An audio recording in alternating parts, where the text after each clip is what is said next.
There's a lie intelligent men tell themselves. It sounds sophisticated, responsible, almost wise. The lie goes like this: if I just think about this a little longer, eventually it will become clear. So you think, you research, you analyze, you map every possible outcome. You sit there spinning scenarios in your head like you're running some brilliant mental simulation. And while you're doing all that thinking, life keeps moving. Opportunities appear, opportunities disappear. Other men start moving, and you're still thinking, sitting there. Let me say something that's going to piss off a lot of smart men. Thinking won't save you.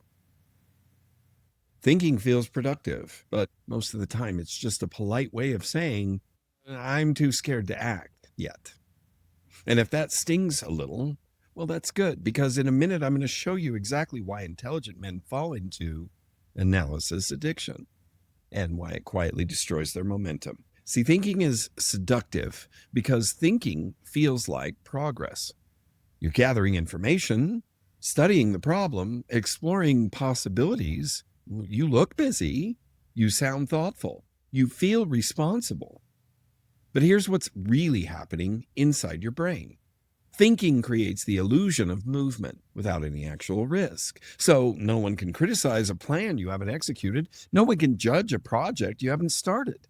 No one can say you failed if you never move. Your ego loves this arrangement because analysis lets you feel intelligent without ever exposing yourself to reality. So the brain doubles down. More thinking, more planning, more research. And the longer you stay in that loop, the bigger the decision starts to feel. The risks grow, the doubts multiply. Eventually, the decision becomes so mentally inflated that it feels terrifying to act. Not because the decision is actually dangerous, because your brain has spent months building it into a monster. Here's the irony. Analysis addiction usually hits smart men the hardest, because smart men can generate endless possibilities. Every potential problem, every possible failure, every scenario where things go wrong. Your brain becomes an incredible machine for spotting risk, but that same intelligence becomes a trap because instead of using your brain to move faster, you use it to invent reasons to wait. You become the guy who always says, let me think about it. I need more information. I'm still, figuring it out, which sounds reasonable until 5 years have passed and you're still figuring it out.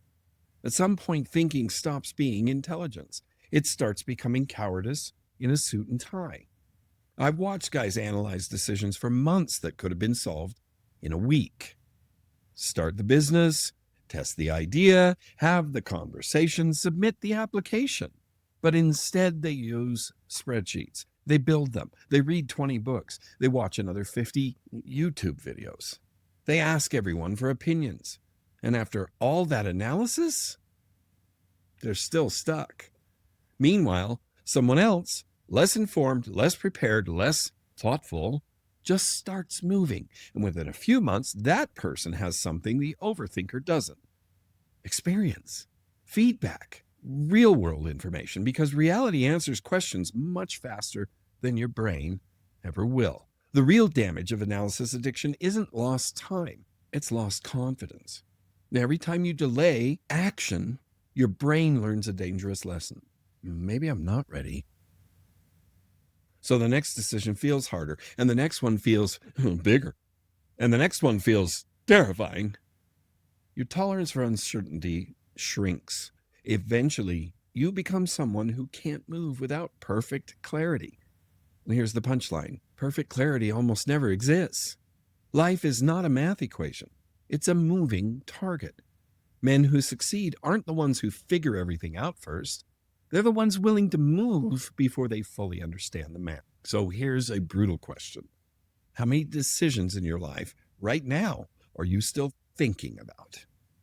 Starting something, ending something, changing direction, having a difficult conversation. If you've been thinking about it for months, you're not analyzing, you're avoiding, because the truth is simple. Your instinct already gave you the first answer, but your ego doesn't like the risk that answer requires. So your brain keeps spinning, thinking, analyzing, delaying, waiting for a level of certainty that will never arrive. Here's the shift. Stop trying to think your way to clarity. Start acting your way there. When you take powerful action, something powerful happens. Reality responds. You get feedback. Some of it good, some of it painful, but all of it useful. You adjust. You move again. And within weeks, you know more than the overthinker will learn in a year. Because thinking generates theories. Execution generates truth. And if you want your instinct to get stronger, you have to start trusting it. Your first reaction is often your clearest one. Not perfect, but clear enough to move.